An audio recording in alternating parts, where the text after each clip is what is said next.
रहमतुल्लाहि ताला अलैह के उर्स के मौके पर इनेकाद पजीर है और आपने उन्वान शहीद आजम कॉन्फ्रेंस से रखा है। उसी मुनासिबत से सूरतुल अस्र की तिलावत की गई। अल्लाह रब्बुल इज्जत उसके मुतालिक मुझे हक कहने और आप सबको हक सुनकर उस पर अमल करने और उसे आम करने की तौफीक अता फरमाए। मौसम सर्द है और सर्दी बढ़ती जा रही है और अब रात का आखिरी पहर शुरू हो चुका है, इसलिए बहुत देर तक आपसे कोई गुफ्तगू करने की बजाय बहुत इख्तिसार के साथ अपनी गुफ्तगू मुकम्मल करने की कोशिश करूंगा। अल्लाह पाक की बारगाह में दुआ है, मेरा अल्लाह मुझे हक कहने, आप सबको हक सुनकर उस पर अमल करने और उसे आम करने की तौफीक अता फरमाए। शख्सियात को जांचने के लिए, शख्सियात को परखने के लिए, शख्सियात की अजमत और बुजुर्गी का अंदाजा लगाने के लिए उनके अफकार, उनके नजरियात, उनका अंदाजे जिंदगी, उनका अंदाजे बंदगी, उनकी फिक्र, उनका किरदार, उनका अखलाक, उनकी सखावत, उनका नसब, उनका हसब, उनकी आला जरफी, इन सारी चीजों का अंदाजा लगाया जाता है। दुनिया के अंदर बेशुमार इनकलाबी लोग आए हैं। किसी ने रोटी कपड़े मकान के हवाले से इनकलाब बपा किया, लेकिन उनका इनकलाब उतने ही दिनों तक महदूद रहा जब तक वो मौजूद रहे। लेकिन जब वो दुनिया से चले गए तो फिर उनकी इनकलाबी नारे भी गए, उनकी फिक्र भी गई, उनके अफकारो नजरियात भी गए। दुनिया के अंदर इनकलाबी आते रहे जाते रहे और कयामत तक आते रहेंगे जाते रहेंगे, लेकिन कायनात के अंदर ऐसा एक इनकलाबी भी हमें नजर आता है, अल्लाह अकबर, जिसकी कोई मिसाल नजर नहीं आती। अल्लाह अल्लाह, कैसा वो इनकलाबी है और उसका इनकलाब कैसा है। अल्लाह अकबर, जब वो इनकलाबी तशरीफ न लाया था तो लोग माओ की गोद में शराब पीते थे। जब वो इनकलाबी जमीन पर ना आया था, लोग कमजोरों पे जुल्म करते थे।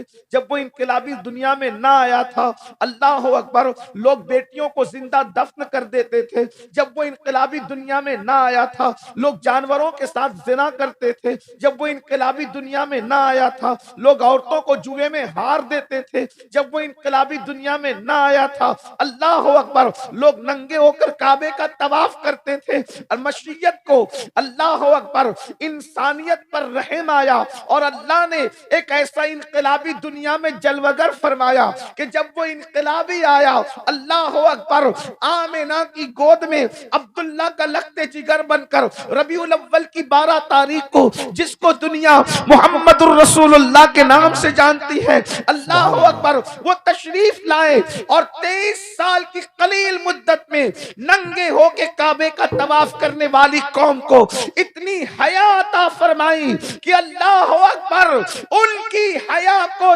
देख करके कवारी लड़कियों ने हया का तसव्वुर हासिल किया।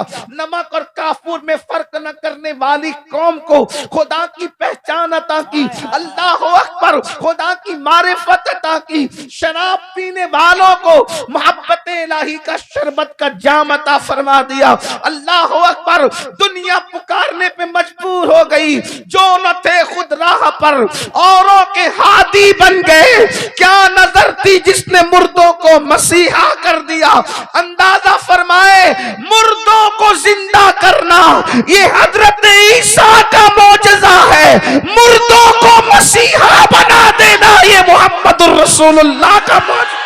नारे तकबीर, नारे रिसालत, अज़मते मुस्तफा।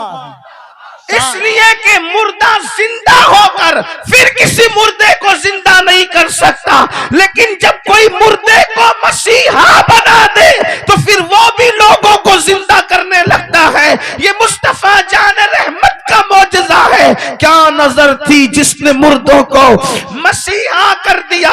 इसीलिए तो इकबाल कहते हैं, निगाहे इश्क मस्ती में वही अव्वल वही आखिर।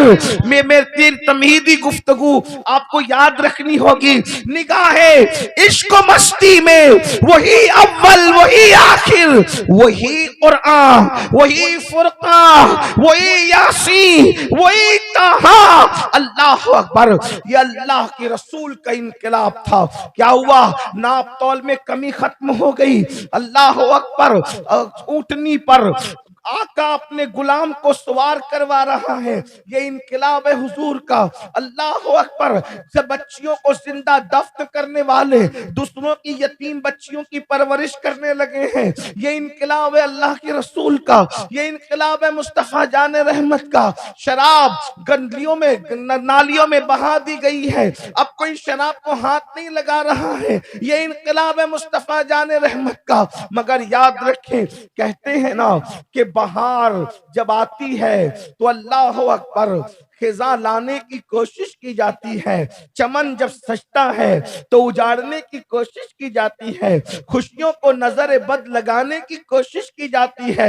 अल्लाह अकबर। ये हसीन इनकलाब था जो तारीख के अनमिट नकूश में क़यामत तक बाकी रहेगा और रहेगा इंशाअल्लाह। इसलिए कि अभी आपने जो है वो अजीज से हजरत सैयदी काफी मुरादाबादी का शेर, उनका कलाम सुना। कोई गुल बाकी रहेगा ना चमन रह जाएगा, पर रसूलुल्लाह का दीने हसन रह जाएगा। कोई रहे न रहे, मुस्तफा जान रहमत का दीन बाकी रहेगा। और क्या रहेगा?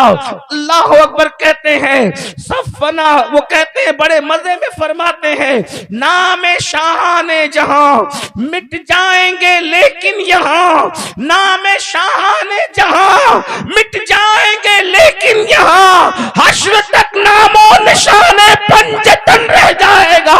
हश्र तक नामो निशाने पंजतन रह जाएगा।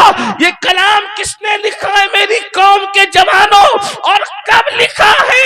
लिखा उसने है जिसने हिंदुस्तान को आजाद करने की ठानी थी और मुल्क को आजाद कराने के लिए जिसे फांसी दी जा रही थी। कहा गया था आखिरी ख्वाहिश क्या है? तो कहा आखिरी ख्वाहिश ये है कि नबी और आले नबी की शान में कलम चला दिया जाए। तो पता चला कि जिन्होंने हिंदुस्तान को आजाद कराया है उनके लहू में इश्के नबी और इश्के आले नबी मौजूद था। उनके अकायद वो थे जिसकी तर्जुमानी 14वीं सदी में इमाम अहले सुन्नत ने फरमाई है। औरों के हाल तो जुदा थे। अल्लाह अकबर। तो अर्ज ये कर रहा था कि जब वो इनकलाब आया तो शैतान को एक नजर न भाया, और उस इनकलाब को अभी अल्लाह अकबर 60 साल भी न बीते थे कि एक पलीद पैदा हुआ। सारी पलीदियों की जड़, सारी गंदगियों की जड़। कुछ चीजें ऐसी होती हैं जो इस्तिलाह बन जाती है। तवज्जो है आपकी। अगर आपको मुश्किल नहीं हो रहा तो आप तवज्जो फरमाएं, इसलिए कि उन्वान मुश्किल देते हो और आप मुश्किल सुनना नहीं चाहते तो ये कोई इंसाफ नहीं। आप तवज्जो फरमाएं। मुश्किल मुश्किल, अल्लाह अकबर। उन्वान देकर मुश्किल बात ना सुनना ये कोई इंसाफ नहीं। कुछ चीजें इस्तिलाह बन जाती है। जैसे फिरौन, जब फिरौन कह दिया गया मतलब शराबी भी, जानी भी, पलीद भी, जालिम भी, जाबिर भी, ये सब नमरूद इस्तिलाह है। फिरौन इस्तिलाह, किसी फिरौन को भी फिरौन कह दो तो वो नाराज होता है ना। तो ऐसे ही एक इस्तिलाह है जो हिजरत के 60वें साल के बाद जाहिर हुई। एक शख्स था, उसका नाम यजीद था। आवारगी, गंदगी, पापीपन, शराब, यानी कि जितनी चीजें जमाने जाहिलियत की थी उन सबको प्रमोट करने का मंसूबा, और हुकूमत के तख्त पर खुद साख्तगी के साथ बैठा।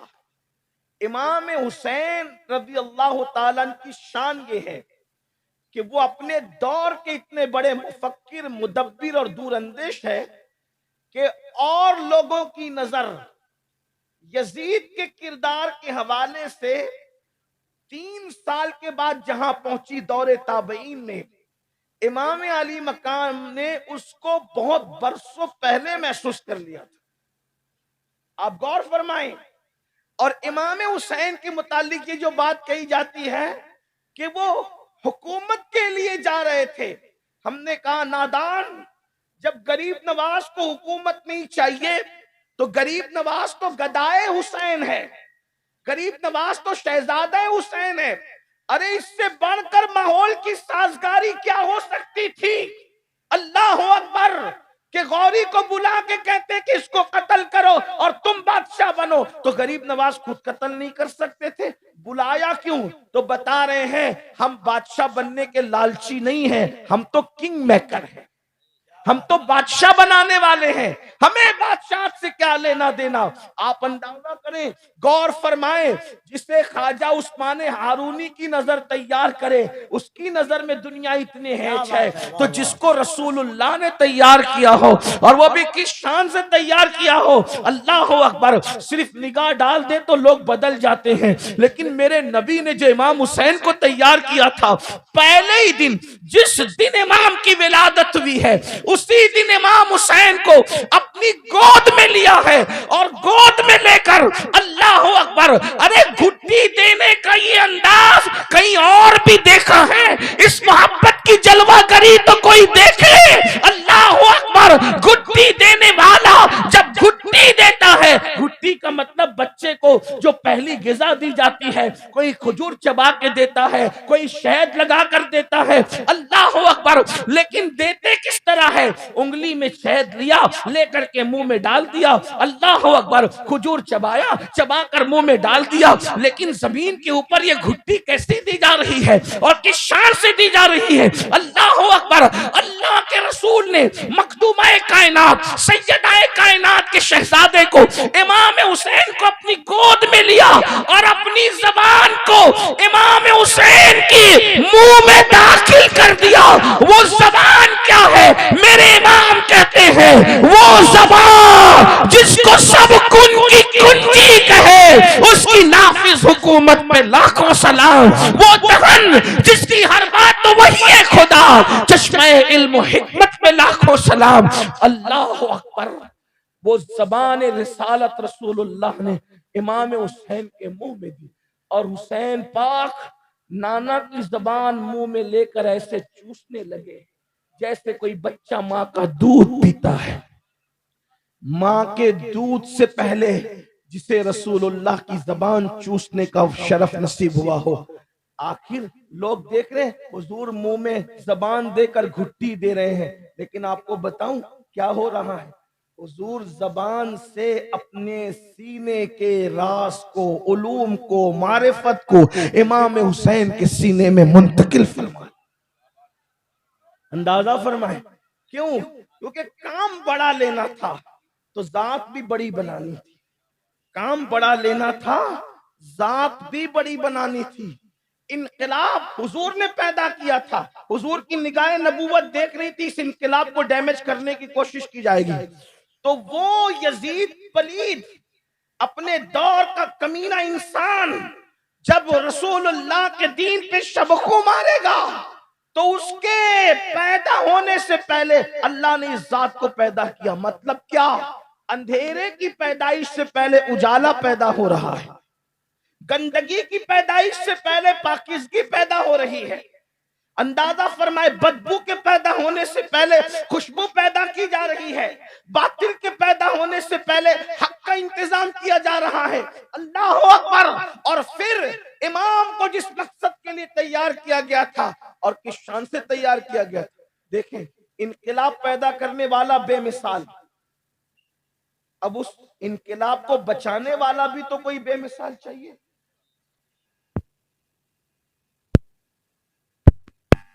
उसे पैदा कहां करेंगे? तवज्जो फरमाएं, उसे पैदा कहां करेंगे? भाई किसी और के घर में पैदा हो तो बेमिसाल तो नहीं हो सकता, इसलिए कि बेमिसाल होने के लिए फिर बेमिसाल मां चाहिए, बेमिसाल बाप चाहिए, बेमिसाल खानदान चाहिए, बेमिसाल खून चाहिए, बेमिसाल दूध चाहिए, यही तो है ना। लेकिन भाई जब अगर किसी और खानदान में ये शहजादा पैदा होता तो बेमिसाल कहां होता? क्योंकि नबी की अम्मी की तरह किसी की अम्मी नहीं। तो इनकलाबी बेमिसाल है, नबी इनकलाब, नबी ये इनकलाब की अम्मी आमिना है। अब आमिना की तरह कोई नहीं, तो इनकलाब बचाने वाले की अम्मी भी आमिना की तरह होना चाहिए। और अगर आमिना की तरह होती तो कोई कहता कि रसूलुल्लाह की अम्मी की तरह तो फुला की अम्मी है, माअज़ल्लाह कोई बदबख्त ये कहता। लेकिन आमिना जैसी कोई खातून नहीं हो सकती। आप क्या समझे सैयदा आमिना को? सर्दी है और इसका एहसास है रात चली गई है, इसलिए मैं ज्यादा तवील गुफ्तगू करना नहीं चाह रहा हूं, लेकिन एक बात आपको बताना चाहता हूं। आप क्या समझे सैयदा आमिना को? सैयदा आमिना खातून को आप समझे क्या? सूफिया कहते हैं कि जब दुआओं की कबूलियत में ताखीर हो तो रसूलुल्लाह की अम्मी का वसीला दे करके दुआ करो, रसूलुल्लाह के बाबा का वसीला दे के दुआ करो और तुम्हारी दुआ फौरन कबूल होगी। इसलिए कि बताओ, जब गौसे आजम को पैदा करने के लिए इतने अच्छे माँ बाप का इंतखाब किया जाता है, तो रसूल आजम को पैदा करने के लिए बाप कैसा होगा और माँ कितनी अजीज होगी। नारे तकबीर, नारे रिसालत, बाप होने के एतबार से हजरत अब्दुल्ला जैसा कोई बाप नहीं, और माँ होने के एतबार से सैयदा आमिना जैसी कोई माँ नहीं है। समझा क्या है हजरत आमिना? इतना समझो। अगर साइंस पढ़े हुए नौजवान लड़के या बच्चियां यहाँ मौजूद है तो उनको बताता हूँ कि साइंसदान कहते हैं और ये उनकी तहकीक है कि जब अल्लाह ताला सीप के अंदर, सदफ के अंदर मोती पैदा करना चाहता है तो क्या होता है पता है? सीप का मुंह, सीप जो होती है सदफ जिसको कहते हैं, मुंह बंद रहता है उसका, और वो समुंदर के अंदर होती है। लेकिन समुंदर में होकर भी समुंदर का पानी उसके अंदर दाखिल नहीं हो सकता। क्यों? इसलिए नहीं हो सकता कि अगर दाखिल हो गया तो मोती कैसे बनेगा। तो कुदरत ये करती है कि जब उस सदफ में मोती पैदा करना हो तो फिर उसको समुंदर की तह पर लाया जाता है, फिर उसमें पानी का कतरा गिराया जाता है, वो समुंदर का नहीं होता, वो आसमान से गिरता है। फिर सीप अपना मुंह बंद कर लेती है, मुंह बंद कर फिर अंदर चली जाती है और फिर उसी से मोती पैदा होता है। आप गौर करें, करोड़ों अरबों खरबों मन टन पानी उस सदफ में जा नहीं सकता क्योंकि उसके अंदर मोती पैदा करना हो।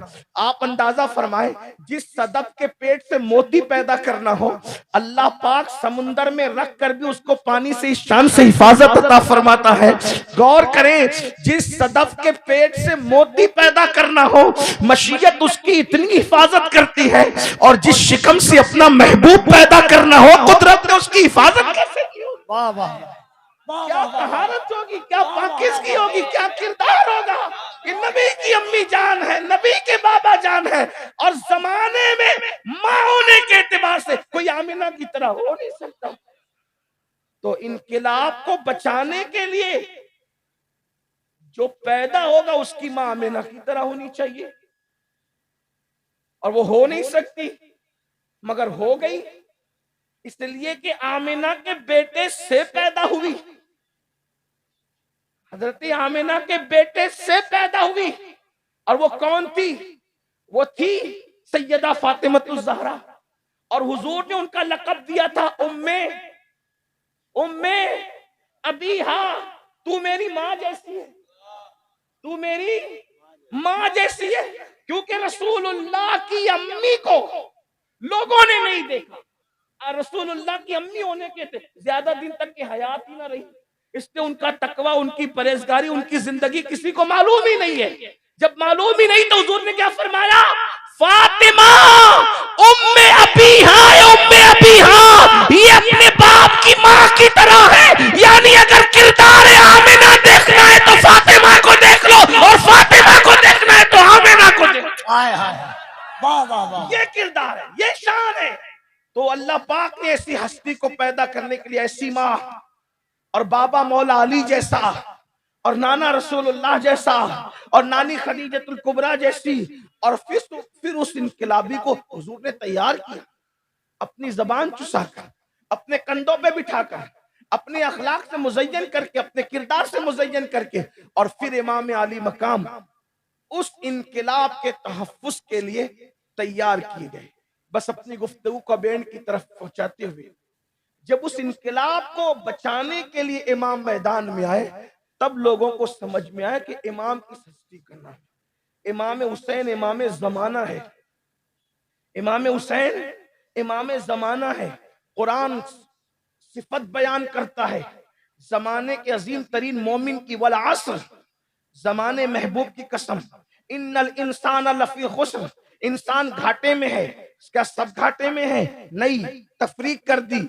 इल्लल्लदीना आमनू, जो ईमान लाए, व अमिलुस सालिहात, और नेक अमल किए, व तवासौ बिल हक, और वो हक पर कायम रहे, व तवासौ बिस सब्र, और सब्र की वसीयत करते रहे।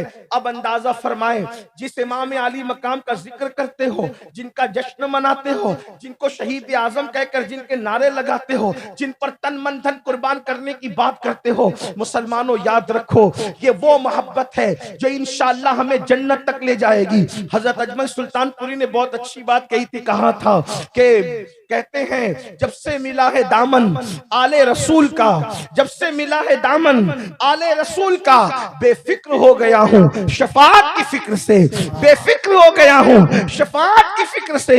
याद रखना, जो आले रसूल की मोहब्बत दिलों में है, अहलुल बैत की मोहब्बत दिलों में है, ये तुम्हें जन्नत तक ले जाएगी इंशाअल्लाह। लेकिन अल्लाह अकबर, अल्लाह के रसूल ने तो यहाँ तक फरमाया, अहब्बल्लाहु मन अहब्बा हुसैना, जो मेरे हुसैन से मोहब्बत करेगा वो अल्लाह का महबूब बन जाएगा, अल्लाह उससे मोहब्बत करेगा। अंदाजा फरमाए, एक मकाम पर यहाँ तक फरमाया कि जो मेरे हुसैन से मोहब्बत करेगा मैं उसकी भी शफाअत करूंगा, उसके माँ बाप की भी शफाअत करूंगा।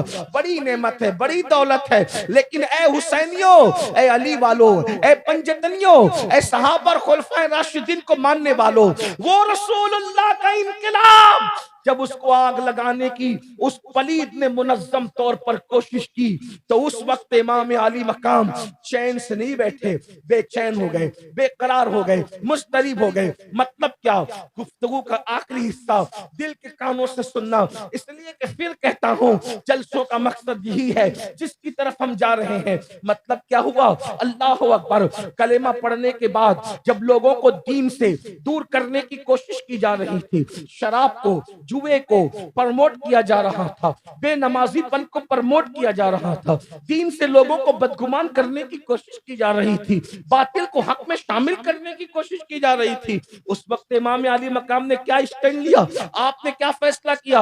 अल्लाह अकबर, मैं मदीने की राहतें छोड़कर, मदीने मुनव्वरा की राहतें छोड़कर करबला के तपते हुए रेगिस्तान पर जाऊंगा। ऐ मेरी कौम के जवानों, हुसैनियत हलवे का नाम नहीं, हुसैनियत अल्लाह अकबर राहतों का नाम नहीं, हुसैनियत ऐश पसंदी का नाम नहीं, हुसैनियत सिर्फ नारेबाजियों का नाम नहीं, हुसैनियत सिर्फ रस्म और रिवाज का नाम नहीं, हुसैनियत सिर्फ अपने बल्कि हुसैनियत अपने नफ्स पे अमल का नाम नहीं। हुसैनियत क्या है? हुसैनियत ये है, निकल कर खानकाहों से अदा कर रस्म शब्बीरी। हुसैनियत ये है, अगर दीन पर वक्त आया हो तो अपना खून लुटा करके अल्लाह का दीन बचाया जाए। हुसैनियत नाम इसका है। एक तरफ शरीयत बचाना हो और एक तरफ बेटा बचाना हो, तो हम शबीए पैगंबर जैसा बेटा दांव पे लगाकर खुदा की शरीयत बचा ली जाए, ये हुसैनियत है। याद रखना, बड़ी माजरत के साथ जुमले तल्ख लगे तो माफ कर देना। अल्लाह अकबर, हुसैनियत को नाड़े कड़े और शरबत में तौलने वालों, अभी शरबत इतने कीमती नहीं हुए हैं कि खूने हुसैन का बदला बन सके, खूने हुसैन को उसके बदले में तौल सको। वल्लाह, पूरी कायनात को एक पल्ले में रख दो, सबका खून, और खूने हुसैन का कतरा एक पल्ले में रख। इसलिए किसी का खून खूने हुसैन के बराबर नहीं हो सकता, क्योंकि खूने हुसैन में खूने मुस्तफा मौजूद। इमाम आली मकाम उस इनकलाब को जो रसूलुल्लाह ने पैदा किया था, उसको बचाने वाले अजीम दानिश्वर का नाम है। अब हम काफिले हुसैनी के रुकन बने हैं या काफिले यजीद के रुकन बने? यजीद से बहुत नफरत है ना हमें। मेरी कौम के जवानों बताओ, और होना भी चाहिए, जिसके दिल में जर्रा बराबर भी इश्क मुस्तफा है, वो यजीद से कोई हमदर्दी रख ही नहीं सकता। यजीद पलीद है, कमीना है, सारी गंदगियों की जड़ है यजीद। जब यजीद का नाम आता है तो हमारे जज्बात फिर काबू में नहीं रहते। मगर हम पाबंद है फिक्र रजा की, हम पाबंद है अपने उलमा के, हम पाबंद है अपने फुकहा के, जो है वो नजरियात के, एहसासात के। इसलिए कि हम ना नफरत में शरीयत को फलांग सकते हैं, ना मोहब्बत में शरीयत को फलांग सकते हैं। हम हर वक्त हुदूदुल्लाह के पाबंद, अल्लाह की हदों के पाबंद है। लेकिन आपसे पूछना चाहता हूँ, यजीद से नफरत है? बिल्कुल होनी चाहिए। इमाम हुसैन से मोहब्बत है? उस मोहब्बत की दावत तो रसूलुल्लाह ने दी है। लेकिन पूछता हूँ, दो सालार हैं बज़ाहिर, एक हक का सालार, एक बातिल का, दोनों काफिले दुनिया में चल रहे हैं। आप रुकन किसके हैं, हम रुकन किसके हैं? तो सब कहेंगे इमाम हुसैन के, इमाम हुसैन के। हमने कहा उसके लिए कुछ दलीलें होती, उसके लिए कुछ अफकार होते हैं, उसके लिए कुछ नजरियात होते हैं। बताओ इमाम हुसैन के काफिले में बेनमाजी को कैसे एंट्री दी जाएगी? आप नमाज पढ़ते हैं या नहीं पढ़ते मुझे नहीं मालूम, लेकिन आपसे पूछना चाहता हूं, बेनमाजियों को यजीदी कह के नहीं जा रहा हूं, लेकिन इतना जरूर कह के जाऊंगा मुफ्तियान किराम की मौजूदगी में कि काफिला हुसैनी में यजीदियों को एंट्री नहीं, बेनमाजियों को एंट्री नहीं दी जा सकती। क्योंकि इमाम हुसैन के काफिले में बच्चा बच्चा नमाजी था, अल्लाह अकबर, फर्द फर्द नमाजी था, अल्लाह अल्लाह, बंदा बंदा नमाजी था। बल्कि लोगों को जब जख्मी होकर के अपनी जान की पड़ी होती है, उस वक्त भी इमाम हुसैन ने जख्मों से आहो बुका करने की बजाय अपनी पेशानी को अपने रब की बारगाह में रखकर बता दिया कि हमको जान से उतनी मोहब्बत नहीं है जितनी अल्लाह के सजदे से मोहब्बत है। अब आपसे पूछना चाहता हूं, बताओ मुसलमानों, मेरी कौम के जवानों, मस्जिदों को वीरान करने वालों, मस्जिद वीरान करके इमाम हुसैन के काफिले में कैसे शामिल हो सकते हो? सालारे सालारे काफिला इमाम हुसैन है, वो तुम्हें अपने काफिले में कैसे शामिल करेंगे? बड़ी माजरत के साथ ये जुमला भी तल को लगे तो माफ कर दें, माफी इसलिए तलब कर रहा हूं कि लोगों के दिल को तकलीफ हो जाती है कभी कभी।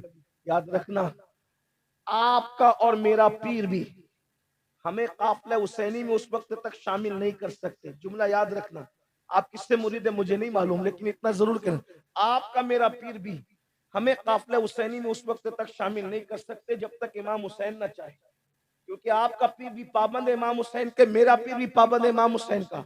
अगर इमाम हुसैन ना चाहे तो आपका पीर, मेरा उस्ताद, आपका उस्ताद, कोई भी हमें काफिले हुसैनी में शामिल, काफिले हुसैनी में शामिल सिर्फ इमाम हुसैन की इजाजत से आप हो सकते हैं। अब आपसे पूछना चाहता हूं, बताओ इमाम अली मकाम को तो नफरत बेनमाजी से थी, फिर बताइए जो लोग जुमा भी नहीं पढ़ते और फिर वो सोचते कि हम हुसैनियत पे हैं और हम हुसैनी रहेंगे, याद रखिएगा, अगर कोई बंदा आपके गांव में आकर कहे कि मैं हिंदुस्तान का प्राइम मिनिस्टर हूं, तो आप कहेंगे पागल हो गया, हंसेंगे आप। क्यों? इसलिए कि ऐसे कोई प्राइम मिनिस्टर बनता है, उसकी कोई दलील होती है, कोई सनद होती है, उसके कुछ तकाजे होते हैं। मेरे अजीज, जब प्राइम मिनिस्टर बनने के लिए कुछ दलीलें और कुछ शराइत चाहिए, तो फिर मोमिन कामिल बनने के लिए भी तो कुछ तकाजे हैं, कुछ शराइत हैं। ये क्या हो रहा है? नमाज़ें तर्क हो रही है। बल्कि अफसोस की बात यह है, जिस दिन जलसा करते हो उस दिन जलसे में भी ना मगरिब पढ़ के आते हो, ना इशा पढ़ के आते हो, और ना जा करके फजर पढ़ते हो। बताओ, और याद रखो, आप और हम हाथ चूमने चुमवाने से खुश हो सकते हैं, इमाम हुसैन को इससे खुशी नहीं हो सकती। सैयदना फारूक आजम फरमाते हैं, जब मुसलमान गुनाह करता है तो कब्र अनवर में वो रसूलुल्लाह को दुखी करता है, हुजूर को रंजीदा करता है, हुजूर के दिल को तकलीफ पहुंचाता है। अब मुझे बताओ, नमाज़ें तर्क करके इमाम हुसैन के नाना का दिल दुखाओगे और हुसैन पाक तुम्हें दामन में छुपाएंगे? याद रखना, बहुत बड़ी भूल कर रहे हो मेरी कौम के जवानों। आप और हम मस्जिदों को वीरान करने के लिए नहीं है। जवानी की इबादत अल्लाह को बहुत पसंद है। अल्लाह के रसूल सल्लल्लाहु अलैहि वसल्लम ने इरशाद फरमाया, जो जवान इबादत करते, इबादत, अल्लाह ने उन जवानों को बूढ़ों पर ऐसी फजीलत अता की है। आका फरमाते, जैसे नबियों को लोगों पर, रसूलों को लोगों पर फजीलत हासिल है, ऐसे इबादत करने वाले जवानों को बूढ़ों पे फजीलत हासिल। जवानी की इबादत इतनी कीमती है। अफसोस क्या हो गया, हुसैनी बनने के लिए आप हाथों में कड़े पहनना चाहते हैं। कड़ों का क्या हुक्म है ये मुफ्तियान किराम बताएंगे, लेकिन मैं तो एक आम सा आदमी, आपसे भी मेरा इल्मी तकाबुल कुछ नहीं, मैं आपसे भी गिरा पड़ा आदमी हूं, सुन्नियत में सबसे निचले और आखिरी दर्जे का इंसान हूं। इस उम्मीद पर घूम रहा हूं कि खात्मा बिल खैर की शहादत नसीब हो जाए, बस और कुछ नहीं। लेकिन आपसे पूछना चाहता हूं, बताओ हुसैनियत इतनी सस्ती नहीं है, आसान नहीं है। मरने के बाद पछताओगे। तुम्हें जो लोग बरगला रहे हैं, धोखा दे रहे हैं, अफसोस है। सुन्नी होकर के मातम करोगे। जिंदों का भी कोई मातम होता है? बताओ, बुरा लगता है। उलमा रहनुमाई करते करते ये दो कौड़ी का मौलवी क्या जाने। अगर मौलवी नहीं जानता तो फिर कोई कुछ नहीं जानता। कोई डॉक्टर की उतनी औकात और हैसियत नहीं है जो आलिम रब्बानी की है। डॉक्टर की इज्जत और अजमत अपनी जगह, हम उसको हकीर नहीं कह रहे। डॉक्टर इंसान की किताब पढ़कर डॉक्टर बना है, आलिम अल्लाह की किताब पढ़ करके आलिम बना है। सारी कागज की डिग्रियां कब्रों के बाहर रहेगी और ईमान की डिग्री कब्र के अंदर जाएगी। दुनिया में पहली और आखिरी मर्तबा आए हो मेरी कौम के जवानों, अपनी जवानी को खुदा के लिए जाए मत करो। आप जानते हैं जवानी में गुनाह से बचने का इनाम? अल्लाह के रसूल सल्लल्लाहु अलैहि वसल्लम फरमाते हैं, जो जवान जवानी में गुनाह से महफूज रहता है, अल्लाह उसको 70 सिद्दीकों के बराबर सवाब अता फरमाता है। सिद्दीक का दर्जा वली से भी बड़ा है, सिद्दीक का दर्जा शहीद से भी बड़ा है। जो जवानी में गुनाह से बच जाए, खुदा उसे 70 सिद्दीकों के बराबर सवाब अता फरमाता है। क्या समझ रहे हो? लोगों ने तुम्हें अगवा करने की कोशिश की, तुम्हारी फिक्र को अगवा करने की कोशिश की, क्योंकि लोग जानते हैं जिस कौम का जवान बिगड़ जाए उस कौम को फिर कभी उरूज नसीब नहीं हो सकता, वो कौम कभी तरक्की नहीं पा सकती। अगर तुम्हें कौम का दर्द है, उम्मत का दर्द है, कभी सोचो ना मेरे भाइयों, जरा गौर तो करो। तुम ताश के पत्ते खेलोगे, तुम जुआ खेलोगे, तो बताओ इस उम्मत को तरक्की के रास्ते पे कौन लेकर के जाएगा? नौजवान सिर्फ अपने बाप का बेटा नहीं है, पूरी मिल्लत का सरमाया है, पूरी कौम का सरमाया है। अपनी जिंदगी के मकसद को पहचानो, इमाम हुसैन को आइडियल बनाओ, इमाम अली मकाम को आइडियल बनाओ। यजीद के काफले में मत जाओ, यजीद के काफले पे लानत करके वहां से निकलो और काफला हुसैनी के रुकन बनो। याद रखना, आपको कोई कुछ भी बोले, अगर आप किरदार के एतबार से हुसैनी है, इमाम हुसैन की नजर करम आप पर है। मेरे भाइयों बताओ, जवानी चली जाएगी, देखते देखते चली जाएगी, जल्दी जल्दी चली जाएगी। हाँ हाँ, 16 साल से जवानी शुरू होती है, 40-50 साल पे जवानी खत्म होती है। उसके बाद फिर घुटने दुखेंगे, फिर कमर दुखेगी, आंखों की रोशनी जाएगी। आज कहा जाता है नमाज पढ़ो, तो क्या सोचते हो मौलाना जब बूढ़े हो जाएंगे तब पढ़ेंगे? मेरे अजीज, आज जब बूढ़े हो जाओगे तो शायद दर्द पढ़ने न दे, शायद कर्ब पढ़ने न दे, शायद घुटनों की तकलीफ पढ़ने न दे। अल्लाह अकबर। बड़ी माजरत के साथ मेरे भाई निकल जाओ, इस खोल से निकलो, अपनी जवानी का सही इस्तेमाल करो। ये जो जुआ खेल रहे हो, आप बताएं क्या हुसैनी जुआ खेल सकता है? अल्लाह के रसूल अलैहिस्सलातु व तस्लीम के गुलामों, हुज्जतुल इस्लाम इमाम गजाली रहमतुल्लाह अलैह ने लिखा, मैंने कई जगह बयान किया, आप भी सुन लें, कि जिसने जुआ खेला, जुआ, क़यामत के दिन उसके हाथ सूअर के खून में रंगे हुए होंगे, खिंजीर के, सूअर के खून में रंगे होंगे। तुम्हें सूअर के नाम से नफरत आती है? आना भी चाहिए। सूअर बद जानवर है, गंदा जानवर है, गलाजत में फिरता है। सूअर के नाम से नफरत करने वालों, आज जुआ खेल रहे हो, मोबाइल पर क्या क्या कर रहे हो, सूअर के खून में हाथ रंगे होंगे। इमाम हुसैन से मुसाफा कर सकोगे क़यामत में? अपने नबी से मुसाफा कर सकोगे क़यामत में? बताओ, पछताओगे, सिर्फ पछताओगे। ये जो आप मीठी नींद सो रहे हो ना कि हम जन्नत में जाएंगे और हम जन्नत में जाएंगे, अल्लाह करे तुम सब जाओ, तुम्हारे सत्ते हम भी जाएं, लेकिन जो क़यामत के दिन जिसके हाथ जुए की वजह से सूअर के खून में रंगे हो, जन्नत में कैसे जाओगे? कोई देखे न देखे, अल्लाह इरशाद फरमाता है, इन्नल्लाह काना अलैकुम रकीबा, अल्लाह तुम पर कड़ी निगरानी कर रहा है। हम हुसैनी होकर नशा कैसे कर सकते? नशे को प्रमोट किया जाए। देखो, दुनिया अच्छी तरह जानती है कि मुस्लिम जवानों के पास सबसे ज्यादा टैलेंट है। जब मुसलमान पढ़ता है कोई उससे आगे नहीं बढ़ सकता, मुसलमान तिजारत करे कोई उससे आगे नहीं बढ़ सकता, मुसलमान सियासत करे कोई उससे आगे नहीं बढ़ सकता। आपसे पूछता हूं, आपने इतना बड़ा जलसा किया, मैं आप सब कमेटी वालों को सलाम करता हूं। आप बताओ, आपके गांव में मकतब कितने चलते हैं जिसमें बच्चों को कुरान पढ़ाया जाए? कोई जवाब दे सकते हैं? यहाँ जहां जहां से आए मुझे बताओ, कितने मकतब चलाते हैं आप लोग?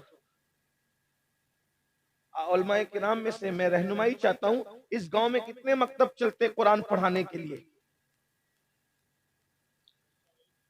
कोई मकतब नहीं है, कोई मकतब नहीं, कोई मदरसा नहीं है। क्या मतलब है? क्या मतलब है? मतलब क्या है? आप मुझे बताओ। अगर तुम्हारे गांव के अंदर कोई मकतब नहीं चलता तो तुम्हारे मरने के बाद तुम्हारा बेटा जनाजा पढ़ सकेगा तुम्हारा? क्या कर रहे हो? लाखों रुपए खर्च करते हो जलसे पे। मैं मना नहीं कर रहा हूं जलसा करने का, लेकिन जितना जलसे पे करते हो उसका आधा मकतब पे करोगे ना तो तुम्हारे बच्चे सही कुरान पढ़ लेंगे। अपने बच्चों पे जुल्म कर रहे हो, अल्लाह को जवाब क्या दोगे? बुजुर्गों ने फरमाया, जिसने दुनिया में कुरान पढ़ना नहीं सीखा, मरने के बाद वो अंधा उठाया जाएगा क़यामत में। कब तक शोबाजी में डूबे रहोगे? अगर अपने बच्चों को कुरान नहीं पढ़ाया, ये जलसे आपको बख्शवा नहीं सकेंगे। शायद कोई मुकर्रिर ये बात न कह सके, इसलिए कि जिन्होंने पेशा बनाया है तकरीर को, वो ये कहने की हिम्मत करे ना करे, वरना हम तो लानत करते उस फिक्र पर कि रसूलुल्लाह के नाम को बेचा जाए। आइंदा रमजान शरीफ आने के बाद आपकी जिम्मेदारी है पहले मकतब कायम करें, वरना तुम्हारे यहां तुम्हें मरने के बाद कोई गुस्ल नहीं देने वाला होगा सही, आखिरी गुस्ल भी सही नसीब नहीं होगा। पहला गुस्ल तो पता नहीं दाई ने कैसा दिया, खुदा जाने। कम से कम अल्लाह के हुजूर तो अच्छा गुस्ल करके जाने के काबिल बनो। मैं कोसने नहीं आया, ये मेरे दिल का दर्द है जो आने वालों से मैं कह रहा हूं। आज सब जनाजा पढ़ेंगे, आपके जनाजे में कोई जनाजे की दुआ याद नहीं होगी आपके बच्चों को, आपके पोतों को, वो पाक नहीं होंगे। सोचो मरने के बाद कितना पछताओगे, तड़पोगे, लेकिन मौका जा चुका होगा, हाथ से मौका जा चुका होगा। इल्म की तरफ पेशकदमी करो, जलसों पे जलसा करो, लाखों खर्च मत करो, जलसों का खर्च कम करो, तालीम पे खर्च करो। मदरसा बनाओ और नई दालूम बना, मकतब बनाओ भाई अच्छा कुरान। और एक बात बताता हूं, मकतब बनाकर किसी नाजरा खां को मत रख देना जो खुद ही कुरान सही नहीं पढ़ना जानता, खाला अम्मा को मत रख देना, किसी जो है वो गांव में जो कोई काम के काबिल नहीं उसको मत रख देना। क्यों? इसलिए कि जब बच्चों को कोचिंग पढ़ाना होता है, ट्यूशन में भेजना होता है, तो बोलते हैं सबसे अच्छा कोच कहाँ मिलेगा, सबसे अच्छा ट्यूशन पढ़ाने वाला कहाँ मिलेगा। इंसान की किताब पढ़ाने के लिए हजारों रुपए खर्च करते हो, अल्लाह की किताब पढ़ाने के लिए 500-1000 पे काम चला दोगे? नहीं।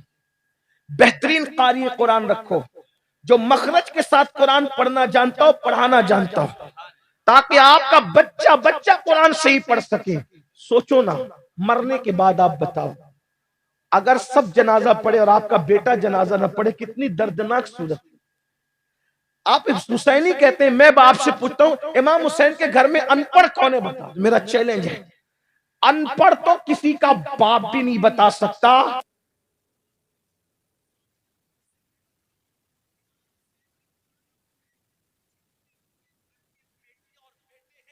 सिर्फ पढ़े लिखे नहीं थे, अपने जमाने के सबसे बड़े पढ़े लिखे। वाह वाह वाह वाह। अब मैं आपके सामने वो वरक खोलना चाहता हूं, और याद रखना सैयद होने के एतबार से असबियत में नहीं कह रहा हूं, वल्लाह हम असबियत पे लानत करते हैं, लेकिन आपको बताऊं इमाम हुसैन के घर में जो पढ़े हुए थे उस दौर में उन जैसा पढ़ा लिखा कोई नहीं था।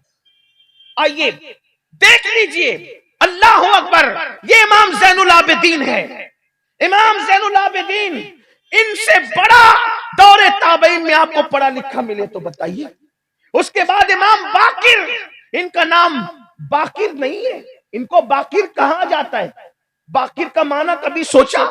इनका नाम मोहम्मद है, इनको बाकिर क्यों कहते हैं? बाकिर कहने की वजह यह है, बाकिर कहते हैं पोस्टमार्टम करने वाले को, पीएम करने वाले, चीर फाड़ करने वाले। भाई ये चीर फाड़ करना क्या फजीलत हुई?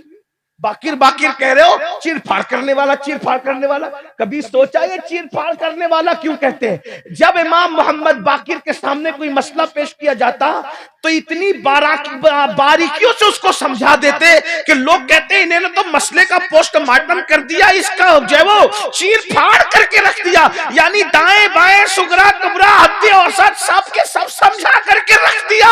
अल्लाह अकबर, ये बाकिर है बाकिर। उसके बाद इमाम जाफर सादिक को देखो, अल्लाह अल्लाह, करोड़ों हनफियों का इमाम, दाता अली हुजवेरी का इमाम, गरीब नवाज का इमाम, महबूब इलाही का इमाम, जिसके पास इल्म की खैरात हासिल करने जाता है इमाम आज़म अबू हनीफा, वो सैयदना इमाम जाफर सादिक की जात। सुभान अल्लाह, नारे तकबीर, नारे मर्द तो मर्द, मर्द तो मर्द है। इमाम जाफर सादिक के बेटे हैं अबू इसहाक, इमाम जाफर सादिक के बेटे अल्लाह क्या अबू इसहाक, उनकी बीवी है सैयदा नफीसा मिस्री, इमाम जाफर सादिक की बहू है।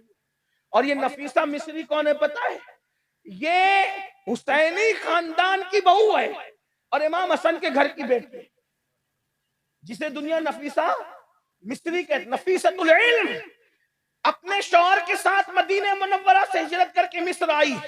जब मिस्र आई तो इमाम शाफई जैसे लोग पर्दे के पीछे बैठकर इनसे मसाइल हासिल करते थे और इल्म हासिल करते थे।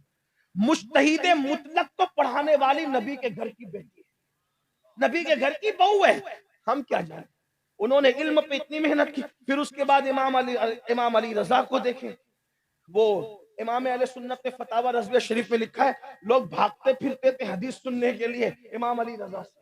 और वो जो सनद आती है कि अल्लाह ने जिब्रील से कहा, जिब्रील अलैहिस्सलाम ने हुजूर से कहा, हुजूर ने मौला अली से कहा, मौला अली ने इमाम हुसैन से कहा, इमाम हुसैन ने इमाम ज़ैनुल आबिदीन से कहा, इमाम ज़ैनुल आबिदीन ने इमाम बाकिर से कहा, इमाम बाकिर ने इमाम जाफर से, इमाम जाफर ने इमाम मूसा काजिम से, मूसा काजिम ने अली रजा से। फरमाते इतनी सनद पढ़कर, आला हज़रत लिख रहे हैं, इतनी सनद पढ़कर किसी पागल के कान में दम कर दो तो अल्लाह उसको शिफा अता फरमा दे। इसको इमाम अहमद इब्न हंबल ने भी लिखा है। क्या नबी, इमाम अली रजा इतने बड़े आलिम, इमाम तकी, इमाम नकी, इमाम हसन अस्करी, ये सब आलिम। और आखिरी में जो सैयद पैदा होगा जिसे इमाम महदी कहते हैं, वो भी इतने बड़े आलिम होंगे कि बड़े बड़े लोग उनकी इक्तिदा में नमाज पढ़ेंगे। हत्ता के सैयदना ईसा अलैहि सलाम भी उनकी इमामत पर मोहरे तस्दीक सब्त करने के लिए उनके पीछे खड़े होंगे। आप क्या समझते हैं? आपके पास क्या इल्म है, हमारे पास क्या इल्म है? याद रखना, ये जलसे वो आवाज है, ये जलसे तवज्जो करना, बुरा मत माना, ये जलसा एक ख्वाब है। ख्वाब जैसे ख्वाब देखते हैं उसके बाद खत्म हो जाए, बिल्कुल जलसे बेमाना भी नहीं है। मैं नहीं कह रहा हूं कि बिल्कुल बेमाना है, कोई फायदा नहीं, कुछ नहीं। अगर कोई फायदा नहीं होता तो मैं घर छोड़ के यहाँ आता क्यों? फायदा है। यही गुफ्तगू सुन के तो इनकलाब आएगा ना, इंशाल्लाह आएगा, तब्दीली आएगी, आ रही है। अल्लामा साहब की गुफ्तगू सुन के तब्दीली आ रही, बड़े बड़े बुजुर्गों की। ये तो जलसों ने जो इनकलाब हिंदुस्तान को आजाद कराया, जलसों ने आजाद, जुलूस ने। ये बिल्कुल बेअसर नहीं है। जो लोग बिल्कुल गुलू करते हैं कि कोई फायदा नहीं, कोई फायदा नहीं, उनसे कहते हैं कि आप घर बैठे, कोई फायदा नहीं। हिंदुस्तान आजाद हुआ है जलसे जुलूसों से, इनकलाब आया जलसे जुलूसों से, और भी पूरी तारीख है जलसे जुलूसों की। लेकिन आपको ये कहता हूँ, मुअस्सिर बनाने की कोशिश करें। बिल्कुल इसको गालियां ना दे, लेकिन इसको मुअस्सिर बनाए। तो इमाम मुफ्ती अहमद यार खान नईमी ने बहुत अच्छी बात कही थी कफील भाई, कहा कि अगर मस्जिद में कुत्ता घुस जाए तो मस्जिद तोड़ने की जरूरत नहीं है, कुत्ते को निकालने की जरूरत है। तो ऐसे ही अगर जलसों के अंदर जो है वो कोई गंदगी घुस गई है तो जलसे बंद करने की जरूरत नहीं है, जलसों से गंदगी निकालने की, ये बात है ना। हाँ, तो बिल्कुल भी जलसों को कोसने की कोशिश ना करें। लेकिन आपसे कहता हूँ, जलसा है ख्वाब की तरह। ख्वाब का क्या मतलब? ख्वाब का मतलब ये कि आपने ख्वाब अच्छा देखा तो आप खुश हो, ख्वाब बुरा देखें आप तो आप गमगीन होते हैं। लेकिन अच्छा ख्वाब हो या बुरा ख्वाब हो, ख्वाब होता बहरहाल ख्वाब है ना। जब आपने आंख बंद की ख्वाब देखा, आंख खुली ख्वाब खत्म। लेकिन अब अगर ख्वाब सच्चा है तो उसकी ताबीर भी अच्छी होती है। तो ऐसे ही जलसा अगर अच्छा करोगे ना तो उसका नतीजा भी अच्छा निकलेगा। लेकिन ये बहुत देर तक इसका असर नहीं रहता। अगर इसके पीछे अमल का जज्बा कार फरमा ना हो तो ये अल्फाज हवा में तहलील होकर के खत्म हो जाएंगे, बहुत देर तक इसके असरात नहीं रहेंगे। तो मैं अपने जवानों से कहना चाहता हूं, अगर काफिला हुसैनी में शमूलियत चाहते हो, तौबा करो गुनाह से, नमाजी बनो, नशे से तौबा करो, इसलिए कि नशे करने वालों के लिए अल्लाह के रसूल अलैहिस्सलातु व तस्लीम ने यहां तक इरशाद फरमाया कि वो क़यामत के दिन सूअर और बंदर की शक्ल में उठेंगे। सूअर और बंदर। तौबा करो, बदलो, जिंदगी में इंकलाब पैदा करो, औरतों पर बदनजरी ना करो, जिना की तरफ ना जाओ। अल्लाह अकबर। हदीस पाक में आता है कि जिसने दुनिया में एक बार भी जिना किया और सच्ची तौबा किए बगैर मर गया, अल्लाह पाक ने हजरत मूसा से कहा, ऐ मूसा, जो जिना करके मरेगा मैं उसको आग का, जहन्नम की आग का बना हुआ लिबास पहनाऊंगा, और वो लिबास जहन्नम की आग का इतना वजनी होगा, इतना वजनी होगा, अगर वो किसी पहाड़ पे रखा जाए तो पहाड़ भी रेजा रेजा हो जाए। थोड़ा गौर कीजिए, सोचिए, जानी को अल्लाह जहन्नम का वो लिबास पहनाएगा कि पहाड़ भी उसके उसके वजन की वजह से रेजा रेजा हो जाएगा। जहां पहाड़ रेजा रेजा हो जाए, हमारा ये नाजुक सा वजूद जो सर्दी बर्दाश्त नहीं कर सकता, ये नाजुक सा वजूद जो गर्मी बर्दाश्त नहीं कर सकता, अपने आप पे रहम कर लो। बहुत दिन तक के रंगरेलियां मनाने का मौका नहीं मिलेगा। एक दिन रूह का रिश्ता जिस्म से टूट जाएगा। हर मुजरिम को मेरा अल्लाह उसके किए की सजा अता करता है। उसका इरशाद है, इन्ना बत्शा रब्बिका लशदीद, तेरे रब की पकड़ बड़ी सख्त है। देखो यजीद ने कितना नंगा नाच किया, यजीद ने कितना नंगा नाच किया। अल्लाह अकबर। काबे पे पत्थर बरसवा दिए, मस्जिद नबवी में घोड़े बंधवा दिए, मस्जिद नबवी में 3 दिन तक नमाज बंद करवा दी। अपनी हुक्मरानी से वो दहशतगर्दी की, लेकिन जब यजीद मरा तो कितनी इबरत की मौत मरा। मरने के बाद उसका लाशा ढूंढा जाता था। रिवायतें मुख्तलिफ है, लेकिन मैं इक़दुल फरीद से पढ़ रहा हूं ये रिवायत। इक़दुल फरीद में है, यजीद के मरने के बाद कई दिन तक उसकी लाश ढूंढी गई, नहीं मिली। जब मिली शिकारियों को और लकड़हारों को, तो उसकी लाश में कीड़े चल रहे थे, कीड़े।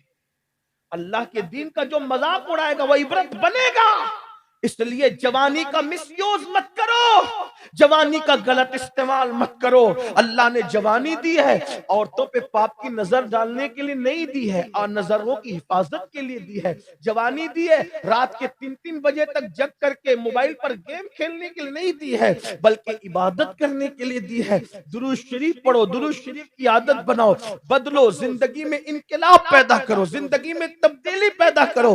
अरे हुर यजीद के काफिले में था, लेकिन जब हुर वापस आए और इमाम से माफी तलब की, तो आज हुर कितनी इज्जत के साथ सो रहे। मेरे इमाम ने हुजूर को कितनी, मेरे इमाम ने हुर को कितनी इज्जत अता की, कितना वकार अता किया कि अब जब भी करबला का जिक्र होता है तो शहीदों में जिक्र हुसैन बाद में होता है, हुर का जिक्र पहले होता है। इमाम ने कितनी इज्जत अता की। आओ हम भी इमाम से माफी तलब करें और यजीदियत के खैमे से निकले। ये जो किरदार, आप यजीद को नहीं मानते मुझे पता है, आप यजीद को पसंद नहीं करते मुझे पता है, लेकिन किरदार के एतबार से जो यजीदी किरदार इख्तियार कर रखा है, ये जुआ, ये शराब, ये सट्टा, ये औरतों पे बदनजरी, जिना, गाने सुनना, म्यूजिक सुनना, इन सब से तौबा कर लो। और बस एंड पर आखिरी बात, तौबा करो, मायूस मत होना। अल्लाह का फरमान है, कितना भी पापी तौबा करे, कितना भी पापी, अल्लाह उसको बख्श देता है, उसको माफ कर देता है। मेरे भाइयों, कैसे कैसों ने तौबा की, अल्लाह पाक ने उसको माफ किया। बस तौबा सच्ची हो। हदीस पाक में आता है कि एक शख्स पूरी जिंदगी गुनाहों में गुजार दी, पूरी जिंदगी, और उसके बाद जब उसकी मौत का वक्त आया तो अपने बच्चों से कहने लगा, मेरे बच्चों, मेरे बेटो, तुमने मेरी हर बात मानी, एक काम करना, जब मुझे मौत आए तो मेरा हुक्म मानना कि मेरे गले में रस्सी डालना और मेरे मुंह को इधर उधर फिराना और जमीन पे रगड़ना, और बाद में मुझे जला देना, और जलाकर मेरी राख को पानी में बहा देना, हवा में उड़ा देना, ताकि मैं अल्लाह की बारगाह में जवाब और हिसाब देने से बच जाऊं। उसने अपने हिसाब से सोचा। हालांकि ऐसा नहीं है, कोई पानी में बह जाए राख, अल्लाह फिर भी उसको जिंदा करेगा। किसी को शेर खा ले, अल्लाह उसको फिर भी जिंदा करेगा। किसी को कीड़े खा ले, अल्लाह उनके पेट से निकाल के अल्लाह उसको जिंदा करेगा। अल्लाह के लिए क्या मुश्किल है।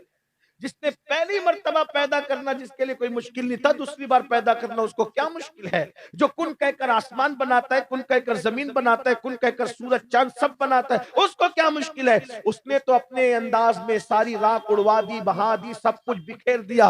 अल्लाह ने हवा को हुक्म दिया, जमा कर उसकी राख। राख जमा की गई, अल्लाह ने उसको पैदा किया और पूछा, बंदे बता तूने ऐसा क्यों किया, ऐसा करने की वजह क्या थी। उस बंदे ने कहा, मौला सिर्फ तेरे खौफ से किया कि मैं तेरी बारगाह में जवाब देने की हिम्मत नहीं रखता था, हौसला नहीं रखता था मौला, बस इसलिए मैंने ऐसा किया, तुझसे डर के किया। अल्लाह को यह अदा इतनी पसंद आई, मेरे अल्लाह ने फरमाया, तू मुझसे डरा जा, मैंने तुझे बख्श दिया। उसकी बख्शिश हो गई। मेरे भाइयों, तौबा करो, तौबा के दरवाजे खुले हुए।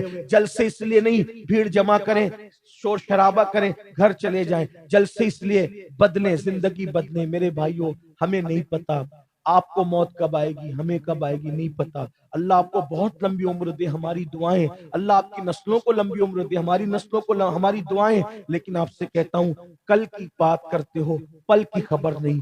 पता नहीं बैठे बैठे इंतकाल हो गया, बोलते बोलते इंतकाल हो गया, चलते चलते इंतकाल हो गया, पछताओगे। हदीस पाक में आता है मेरे भाइयों, हदीस पाक में आता है, अल्लाह के रसूल अलैहिस्सलाम फरमाते हैं, जब बंदा मर जाता है, इंतकाल करता है, लोग रोते हैं, तो रोने वालों को वो बंदा कहता है, मुझ पे मत रो, अपने अमाल पे रो, क्योंकि दुनिया ने मुझे धोखा दिया। मैं तुमको नसीहत करता हूँ कि दुनिया तुमको धोखा न दे। मैं गाफिल रहा, तुम गाफिल मत रहो। मैंने अपने आप को बर्बाद किया, तुम अपने आप को बर्बाद मत करो। इसलिए जिंदगी का मकसद बनाओ, अपनी जिंदगी को बामकसद बनाओ। अल्लाह पाक की बारगाह में दुआ है, अल्लाह पाक सबसे पहले मुझे आप सबको अमल की तौफीक अता फरमाए और इमाम आली मकाम अहलुल बैत की सच्ची मोहब्बत, असहाब की ताज़ीम और एहतराम के साथ अता फरमाए। अल्लाह ताला हम सब का हामी और नासिर हो। अस्तगफिरुल्लाह रब्बी इन्ना रब्बी लगफूरुर रहीम वमा अलैना इल्लल बलाग। आप जाएंगे नहीं इसलिए कि शायद मुझे पता चला है कि कुछ नातखा हजरात बाकी है, वो भी मेहमान है, तो वो उनको पढ़ लेने दें। देखिए, मेहमान सब होते हैं, किसी का दिल नहीं टूटना चाहिए। और ये जो नातखा लोग होते हैं ना, ये मामूली लोग नहीं होते। अगर कोई नात खुलूस से पढ़े तो हुजूर खुलूस से नात पढ़ने वालों को अपना दीदार कराते। और हुजूर जब नात पढ़ी जाती थी तो खुद अल्लाह के रसूल जब वो सहाबा के साथ फर्श पे बैठते थे और हस्सान बिन साबित को मिंबर पे खड़ा करते थे। इसलिए नात खानों का एहतराम किया करें। अस्सलाम वालेकुम रहमतुल्लाहि। आइए कलाम